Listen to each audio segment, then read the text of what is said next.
Hello everyone, this is Dipanjali and I welcome you all on my YouTube channel Study Time India। बच्चों, previous video में हम लोगों ने separation of mixtures को पढ़ा था। आज भी हमारा वही टॉपिक कंटिन्यू होगा, लेकिन आज के टॉपिक में एक खास बात है कि मिक्सचर जो हमें मिला है, जैसे हमें सेपरेट करना है, वो दो लिक्विड्स हैं। जबकि प्रीवियसली जो हम लोगों ने पढ़ा है उसमें या तो दो सॉलिड्स होते थे या फिर एक सॉलिड होता था और दूसरा लिक्विड होता था, तब हम उनको सेपरेट करते थे। तो बहुत सारी मेथड्स हम लोगों ने पढ़ी हैं, जैसे कि हमने डिस्टिलेशन कवर किया है, क्रोमेटोग्राफी, क्रिस्टलाइजेशन या फिर मैग्नेट के थ्रू सेपरेट किया है, सूटेबल सॉल्वेंट का यूज़ करके अलग अलग किया है। तो अगर आप लोगों ने अभी तक वो वीडियोस नहीं देखी हैं तो प्लेलिस्ट में जाकर आप लोग देख सकते हैं। साथ ही साथ इस वीडियो के डिस्क्रिप्शन में भी मैं आप लोगों को लिंक दे दूँगी, आप वहाँ जाकर भी उन वीडियोज़ को देख सकेंगे। तो आज का हमारा टॉपिक शुरू करते हैं दो लिक्विड्स को सेपरेट करने का। तो अगर आप लोगों ने चैनल को अभी तक सब्सक्राइब नहीं किया है तो कर लीजिए, साथ में बेल आइकन है उसको भी प्रेस कर लीजिए ताकि डेली अपडेट आप लोगों को मिलती रहे। तो अगर हम बात करें सेपरेट करने की तो दो मेथड्स हैं जिनका हम यूज़ करते हैं। फर्स्ट है by the process of fractional distillation and second है by using a separating funnel. तो ये दो प्रोसीजर हैं जो हमें इन दोनों लिक्विड्स को अलग अलग करने के लिए हेल्पफुल रहेंगे। ठीक है, अब दो लिक्विड्स को हम सेपरेट कर रहे हैं और वो भी इन दोनों प्रोसेसेस का यूज़ करके। तो सबसे पहले हम लोग जान लेते हैं कि हमारे लिक्विड्स कैसे हैं, यानी हम उनको किस कैटेगरी में रखेंगे और तब हम उनको सेपरेट करेंगे। तो एक तो होता है मिसिबल लिक्विड और दूसरा होता है इमिसिबल लिक्विड। ठीक है, मिसिबल लिक्विड क्या होते हैं? Those liquids which mixed together in all proportion and form a single layer when put them in a container। जब हम किसी भी लिक्विड्स के मिक्सचर को एक कंटेनर में रखें और वो पूरी तरह से मिक्स हो जाए किसी भी प्रोपोर्शन में, ज़्यादा भी कम भी, तो वो आपस में इस तरह से मिक्स हो जाए कि एक ही लेयर, एक ही सिंगल लेयर हमें दिखाई दे। इस तरह के लिक्विड्स को हम मिसिबल लिक्विड्स कहते हैं। फॉर एग्जांपल, अगर हम वाटर में अल्कोहल मिलाते हैं, ठीक है, अगर वाटर में अल्कोहल मिलाते हैं तो क्या हम डिफ्रेंशिएट कर पाएंगे वाटर के मॉलिक्यूल्स और अल्कोहल को? नहीं, क्योंकि वो पूरी तरह से एक दूसरे में मिक्स होकर एक सिंगल लेयर बना रहे हैं। ठीक है, ऐसे ही एसीटोन होता है जो कि नेल पेंट रिमूवल के लिए यूज़ किया जाता है, नेल पेंट को हटाने के लिए यूज़ किया जाता है। तो वो अगर वाटर में डिज़ोल्व किया जाए उसी तरह का मिक्सचर बनाएंगे जो अलग नहीं दिखाई देता, जो अलग नहीं किया जा सकता। मतलब देखकर या अलग उठा नहीं सकते हम उसको कि हाँ ये पार्टिकल्स इस मिक्सचर के हैं, इस लिक्विड के हैं और दूसरे वाले अलग के हैं। ठीक है, ऐसे लिक्विड को हम लोग मिसिबल लिक्विड कहते हैं। नेक्स्ट, अगर इमिसिबल की बात करें तो those liquid which don't mix together, जो आपस में मिक्स नहीं होते हैं, एंड फॉर्म सेपरेट लेयर, और वो अलग लेयर बना देते हैं। जैसे अगर हमने एक ग्लास लिया, उसमें वाटर डाला, ऊपर से ऑयल, तो क्या ये एक साथ मिक्स हो जाएंगे? नहीं होंगे ना। ये ऑयल तो हल्का होने की वजह से ऊपर रहेगा और वाटर भारी होने की वजह से नीचे बैठा रहेगा। ठीक है, और ये लेयर हमें दिखाई दे सकती है, तो जिसमें हम लेयर देख सकें, एक सेपरेटिंग लेयर, उसको हम इमिसिबल लिक्विड कहेंगे। तो इमिसिबल लिक्विड को अगर सेपरेट करना हो, यानी ऑयल और वाटर को अगर सेपरेट करना हो, तो हम सेपरेटिंग फनल, ये जो दूसरी प्रोसेस है, इसका यूज़ करेंगे। और अगर मिसिबल लिक्विड को अलग अलग करना हो, ठीक है, जो आपस में एकदम मिक्स हो गए हों, उनको अलग करना हो, तब हम फ्रैक्शनल डिस्टिलेशन का यूज़ करेंगे। तो आप लोगों को ये सब क्लियर हुआ, मिसिबल क्या होता है, इमिसिबल क्या होता है, फ्रैक्शनल डिस्टिलेशन कब यूज़ करेंगे, और सेपरेटिंग फनल मतलब फनल की हेल्प से सेपरेट करना, वो हम लोग किस केस में यूज़ करेंगे। ठीक है, तो आज इस वीडियो में तो हम सिर्फ और सिर्फ फ्रैक्शनल डिस्टिलेशन के बारे में पढ़ेंगे। नेक्स्ट वीडियो में हम लोग पढ़ेंगे सेपरेटिंग फनल के बारे में। तो शुरू करते हैं।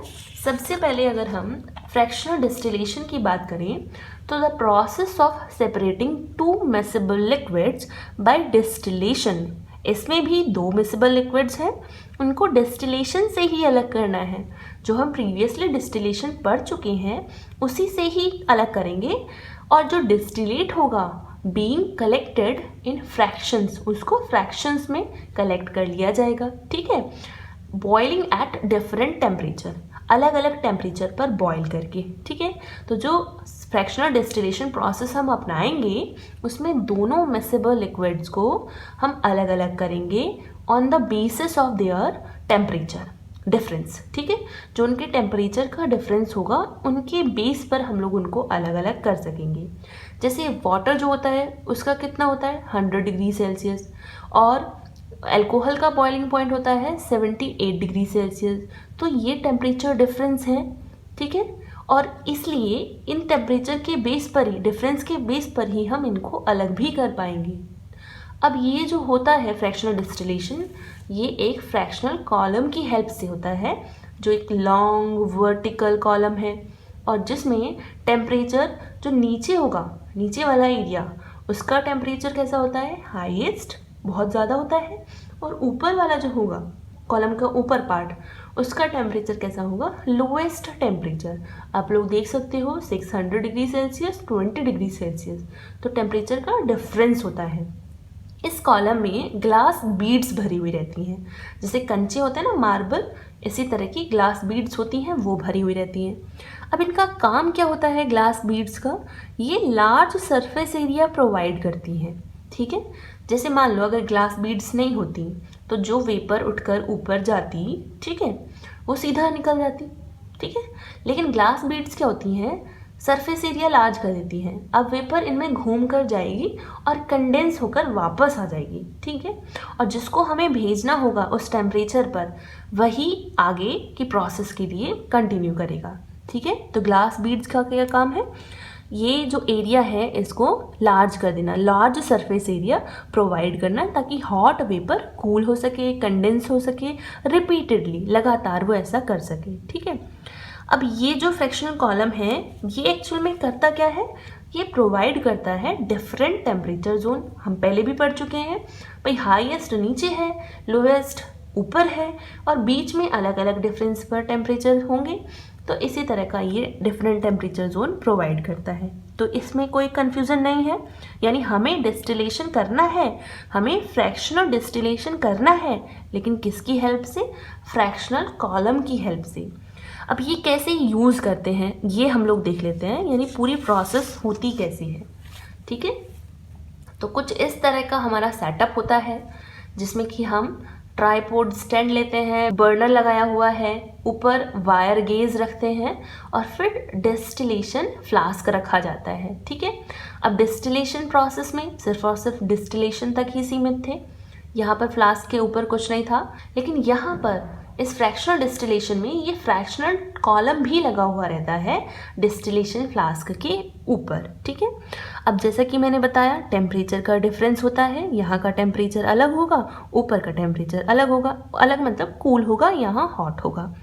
और थर्मामीटर लगा देते हैं टेम्परेचर को मेज़र करने के लिए, क्योंकि हमें अलग अलग लिक्विड को अलग अलग करना है, उनका बॉइलिंग पॉइंट भी अलग अलग है, तो हमें जांचना है ना कि कहाँ तक हमें रखना है बॉइलिंग पॉइंट। उसके बाद यहाँ पर कंडेंसर लगा हुआ रहता है।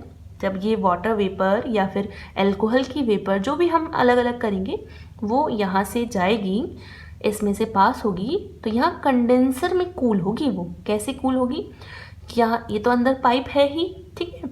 यहाँ से वाटर ठंडा पानी अंदर डाला जाता है, और उसके चारों तरफ जो पाइप जा रहा है जिसमें से गैस या वेपर प्रोवाइड हो रही है आगे की तरफ, वो ठंडा पानी उससे कनेक्ट होता है। अब जब वॉल जो है अंदर वाली, ये जो पाइप है इसकी वॉल जब कोल्ड वाटर के कांटेक्ट में आती है तो इनमें से जाने वाली वेपर भी ठंडी हो जाती है, और जब हम देखेंगे इस बीकर में तो हमें लिक्विड फॉर्म में वो आती हुई नज़र आएगी।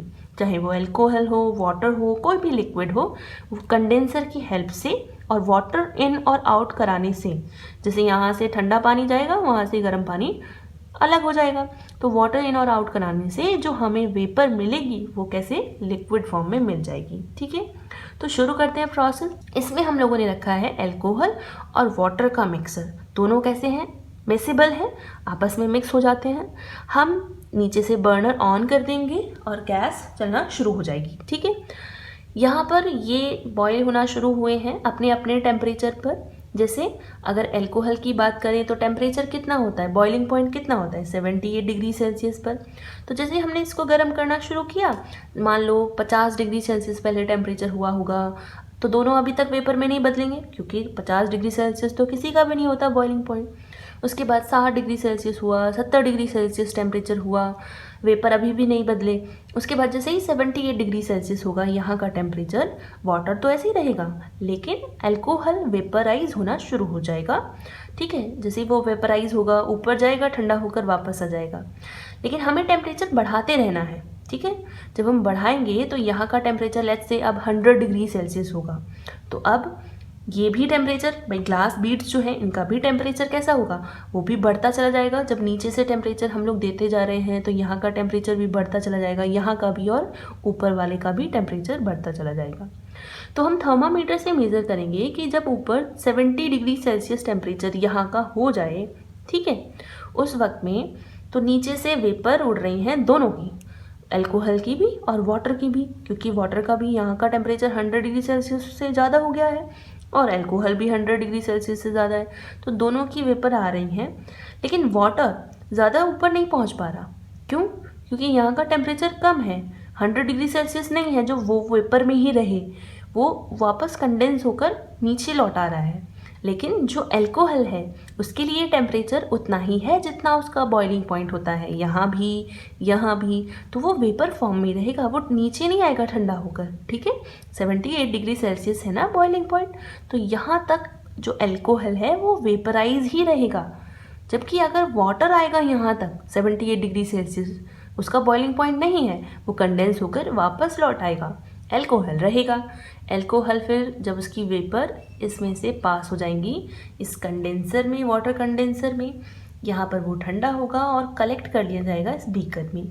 तो हमें टेम्परेचर इतना ही रखना है जब तक कि सारा अल्कोहल इस बीकर में नहीं आ जाता। ठीक है, अब जब आ जाएगा सारा बीकर में, बीकर को हटाएंगे एक को, दूसरे बीकर को रख देंगे, टेम्परेचर और बढ़ाएंगे, इतना बढ़ाएंगे कि ऊपर का जो टेम्परेचर है वो 100 डिग्री सेल्सियस हो जाए।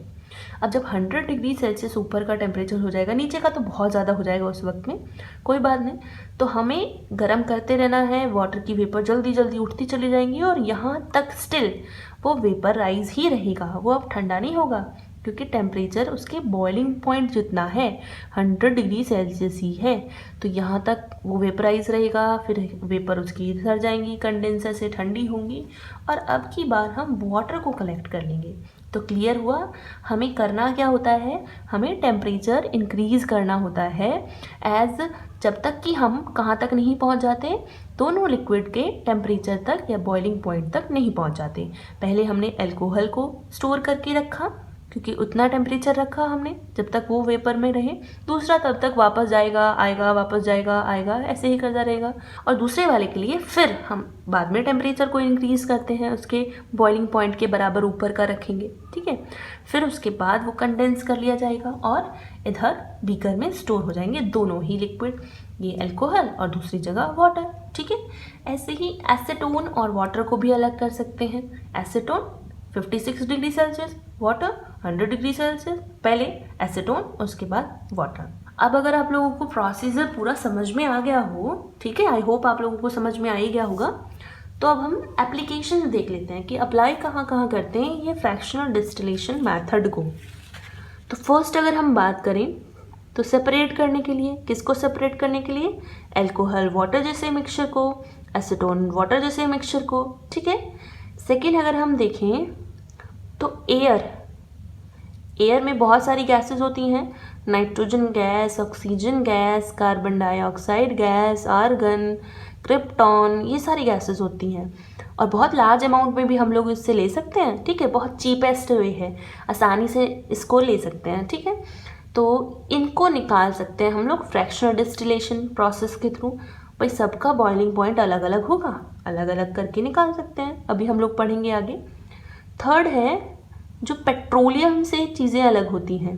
ठीक है, पेट्रोलियम से हम लोग अलग अलग करते हैं ना, नेचुरल गैस को अलग करते हैं, पेट्रोल को अलग करते हैं, ग्रीस को अलग करते हैं। ठीक है, जैसे कि हम लोगों ने अभी देखा भी यहाँ पर कि क्रूड ऑयल, कच्चा तेल जो होता है पेट्रोलियम, वो यहाँ से जाएगा अंदर, ठीक है। ये हीटर है, यहाँ पर हीट किया जाएगा।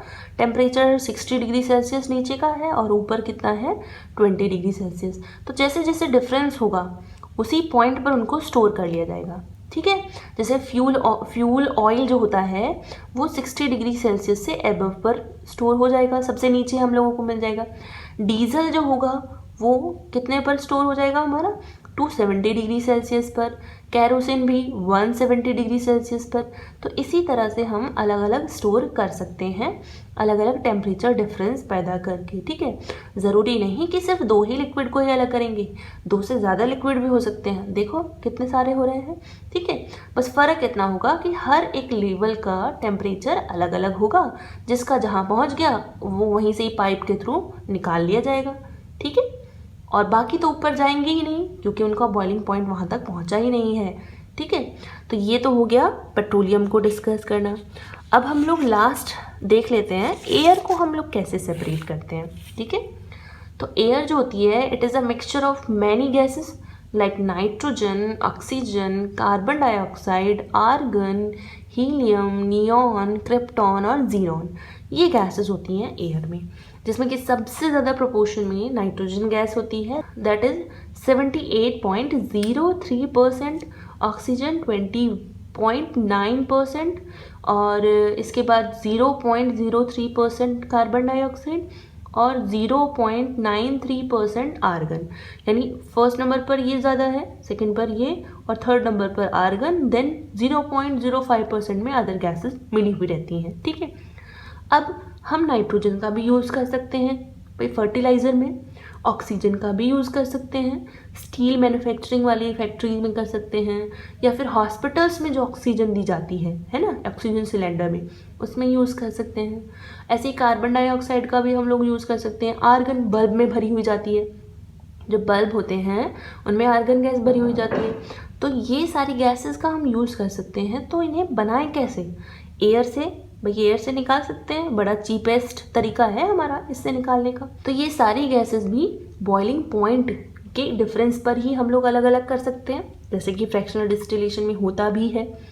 तो इनको पहले हमें कंप्रेस करके, ठंडा करके लिक्विड में बदलना पड़ेगा और इनका जो बॉइलिंग पॉइंट है वो देखना पड़ेगा।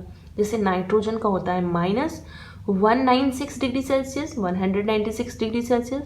आर्गन का होता है माइनस में 186 डिग्री सेल्सियस और ऑक्सीजन का होता है माइनस में 183 डिग्री सेल्सियस, ठीक है। ये लोएस्ट टेम्परेचर है भाई, माइनस में ज़्यादा नंबर, और ये हाईएस्ट टेम्परेचर है। तो लोएस्ट टेम्परेचर वाला जल्दी बॉईल होकर अलग हो जाएगा और ऑक्सीजन देर में होगा, ठीक है। लेकिन हम उसको भी ले आएंगे उतने टेम्परेचर तक। अब स्टेप्स कौन कौन से हैं जो हम लोग यूज़ करते हैं सेपरेट करने के लिए? सबसे पहले क्या होगा, जो एयर है एनवायरनमेंट से, उसमें बहुत सारी गंदगी होगी भाई, डस्ट पार्टिकल है, पॉल्यूशन है, आजकल आप लोग देख ही सकते हो, उसको अलग करना पड़ेगा। इट मीन्स कि हमें फिल्टर करना पड़ेगा, डस्ट पार्टिकल्स अलग हो जाएंगे। साथ ही साथ ये जो कार्बन डाइऑक्साइड है इसको, और वाटर वेपर, भाई इसके साथ साथ वाटर वेपर भी तो होती है ना, मॉइस्चर, उसको भी अलग करना पड़ेगा। क्यों अलग कर रहे हैं इन दोनों को? यूज़ भी तो कर सकते हैं। ये ठंडे हो जाएंगे भाई, ठंडा तो हम सबको ही कर रहे हैं, कूल तो हम सबको ही कर रहे हैं, लेकिन वाटर वेपर ठंडा होकर आइस का फॉर्मेशन करेगा और कार्बन डाइऑक्साइड ड्राई आइस बनाएगा, जैसे कि ये पाइप्स को ब्लॉक कर सकते हैं। तो ये हम लोग अभी स्टोर नहीं करेंगे। सबसे पहले तो हमें अदर गैसेस स्टोर करनी है, ठीक है। तो इनको रिमूव कर लेंगे अलग अलग तरीके से, कॉस्टिक सोडा का या फिर एसिड का यूज़ करके हम लोग इनको अलग कर सकते हैं। नेक्स्ट स्टेप क्या होगा, जो एयर है उसको कंप्रेस किया जाएगा भाई, प्रेशराइज किया जाएगा बहुत ज़्यादा, ताकि उसके जो पार्टिकल्स हैं उनके बीच में स्पेस बहुत कम हो और वो क्लोजली आ सकें, आपस में अटैच हो सकें। जो उनका जो काइनेटिक एनर्जी है, जो मूवमेंट है, वो थोड़ी सी कम हो सके। जब पास आ जाएंगे तो वो कूल हो, और कूल भी करेंगे साथ में उनको। तो वो जब पास आएंगे वो किस में बदल जाएंगे? लिक्विड में बदल जाएंगे। तो बार बार हमें करना क्या है, हमें जो भी पार्टिकल्स हैं एयर के उनको कंप्रेस करते रहना है, उनको ठंडा करते रहना है, ठीक है। प्रेस और ठंडा, ये 2 चीज़ें हमें अप्लाई करते रहना है। जब हमारी एयर किस में बदल जाए? लिक्विड में, अब हम सेम वैसी ही प्रोसेस करेंगे जैसे अल्कोहल और वाटर के साथ की थी, ठीक है। उसको डालेंगे तीनों के मिक्सचर को, मतलब जितने भी गैसेस हैं सबके मिक्सचर को डालेंगे और अपना अपना टेम्परेचर उनको देंगे, मतलब टेम्परेचर इंक्रीज़ करना शुरू करेंगे। तो जो टेम्परेचर लोएस्ट होगा, लेट्स से अगर हम इन तीनों को ले रहे हैं अपने डिस्टिलेशन फ्लास्क में, उसके बाद नाइट्रोजन जो है वो लोएस्ट टेम्परेचर में माइनस में है, तो ये इतने पर ही वेपर बनकर ऊपर तक पहुंचेगी फ्लास्क में और कंडेंसर के थ्रू इकट्ठा हो जाएगी अलग लिक्विड नाइट्रोजन। ऐसे ही अदर ये जो आर्गन है उसके बाद, ठीक है, और ऑक्सीजन उसके बाद, तो ऐसे ही हम लोग इनको कलेक्ट कर लेंगे जैसे हमने अल्कोहल और वाटर को अलग किया था, ये ऑब्टेन हो जाएंगे, ठीक है। तो प्रोसेस क्या थी, एयर को हम कंप्रेस करेंगे, कूल करेंगे और उसको एक्सपेंड होने देंगे, ठीक है, एक्सपेंड होने देंगे। जैसे जैसे हम लोग एक्सपेंड करेंगे और ये पूरी की पूरी वो लिक्विड एयर में कन्वर्ट हो जाएगी। जब फिर फ्रैक्शनल डिस्टिलेशन, जब लिक्विड है तो फ्रैक्शनल डिस्टिलेशन का यूज़ करेंगे। फर्स्ट बॉयल कौन सी होगी, नाइट्रोजन, क्योंकि बॉइलिंग पॉइंट नाइट्रोजन का कम है। उसके बाद आर्गन बॉयल होगी और उसके बाद ऑक्सीजन बॉयल होगी, ठीक है, और अपने अपने बॉइलिंग पॉइंट के अकॉर्डिंग ये स्टोर हो जाएंगी। तो आई होप आप लोगों को ये टॉपिक क्लियर हो गया होगा। अगर टॉपिक से रिलेटेड कोई भी प्रॉब्लम हो, कोई भी दिक्कत हो जो हम लोगों ने आज डिस्कस किया है, तो आप कमेंट बॉक्स में ज़रूर पूछें और मैं पूरी कोशिश करूँगी आंसर देने की। और अगर वीडियो अच्छा लगा हो तो लाइक, सब्सक्राइब और शेयर भी कर लीजिए। Thank you.